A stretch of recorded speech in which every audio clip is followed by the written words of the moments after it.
من الاجازات، والعسكري غلبان في الجيش، واكل عدس ولابس خيش.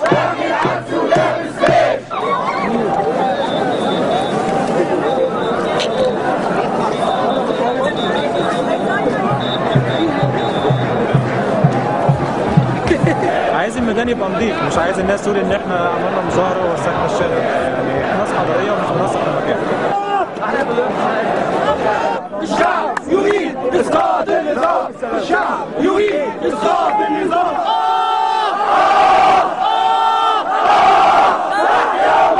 تحيا مصر، تحيا مصر. أرض التحرير بيتكم فانتصروا.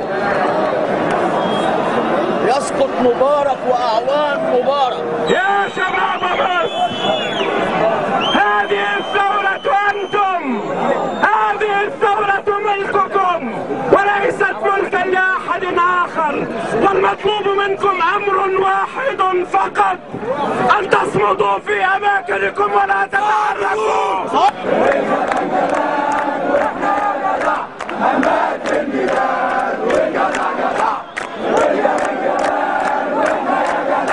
بشارك عشان مع اخواننا المصريين كلنا طالعين ان شاء الله، عشان عايزين نوقف قانون الطوارئ، وعايزين نرجع اشعر اخواننا خالد سعيد وخالد بلال اللي اتظلموا واتقتلوا عن طريق الشرطه.